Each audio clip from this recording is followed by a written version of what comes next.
Hello and welcome to another update video about Bitcoin. So in this video we want to take a look at the 30-minute chart, just a shorter time frame. Daily chart doesn't really deserve our attention at the moment. Nothing happened. That's really interesting. The focus should here be on the shorter time frame price action. We can see that the price is currently on its way to the upper boundary line of the triangle here that we've been tracking. This is a sideways range. Yesterday the price tried to move to the top of the range again. We had a failed breakout already a few times here before in August, several times, and now we're trying to get there again. We have a resistance range here above that pretty much starts at around 61,400 and ends at around 62,800.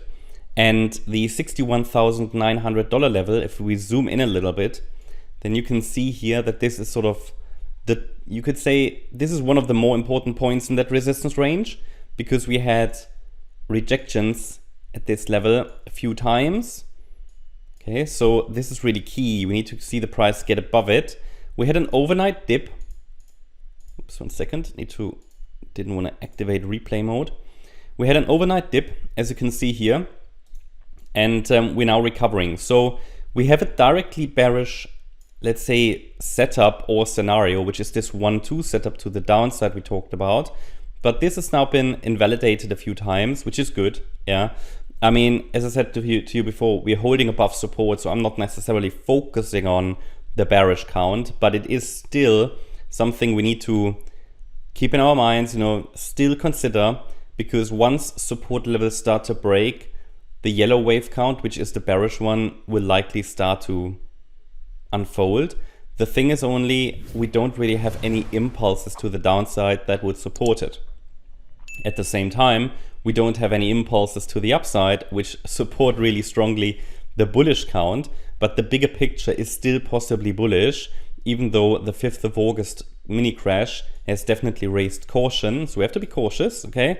It's not like, clearly bullish anymore, but still we are still bullish, and we're focusing on higher prices as long as these support levels are holding.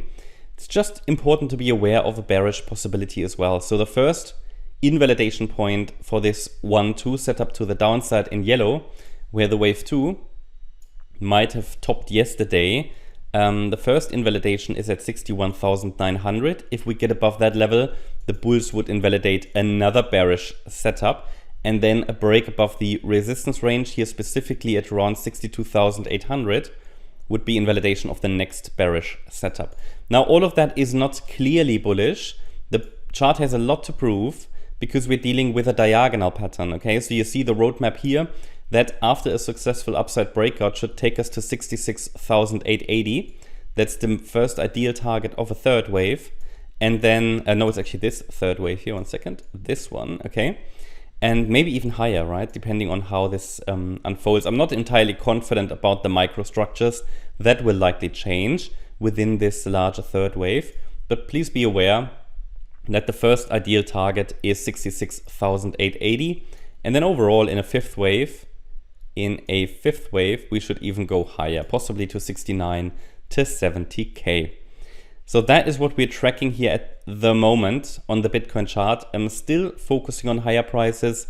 The shorter time frame price action is a bit ambiguous because, as already in the last few days, we're only moving in corrective structures. The only way I can really see this white wave count unfold is if the overnight dip was just another B wave dip in wave 3. So this move up is also some kind of a diagonal, but then I would have to, do I need to change the structure? Yeah, I would have to change the structure because in a third wave we can't have a diagonal. So this might be a 1. Yeah, this might be a 1 as an ABC again. It is super messy, right? So wave 1, circle wave 1 as ABC, circle wave 2, then circle wave 3 would be an ABC. So it would be kind of a messy mic. I will avoid to change it now. But basically, this here could be an A, B, C of a larger A wave. Maybe this was a B wave pullback. It gets very messy. So we don't want to confuse anyone. Literally, the micro count is not so important at the moment. important is now, I think, for the bulls that they take the price above 61,900. There aren't really any significant support levels right now. I mean, yes, the overnight low and then the Fibonacci support range that supported the price this week here around 58,860 and 59,050. What is more important is that the bulls really drive the price higher and we get out of this range, because anything within the range, of course we look at it, but really is not meaningful in terms of the bigger picture. Of course things happened here, but it didn't lead to any progress in price action, I have to say, okay? We just moved sideways for a week or even more, a couple of weeks now. So we really need that breakout above the range and or below, you know. I mean, to the downside, we've got 56,290. That's obviously the other side.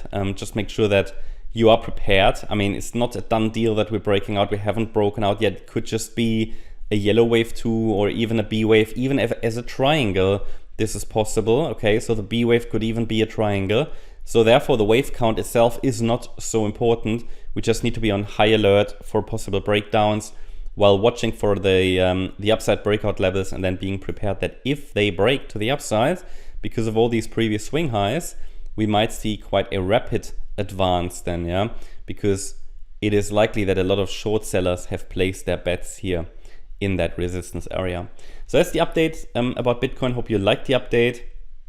If you did, please hit the like button, leave a comment and subscribe. And if you really like the content, then please check out the channel membership. Also, make sure that you follow us on Instagram and Twitter for additional content. Thanks a lot for watching. Bye-bye.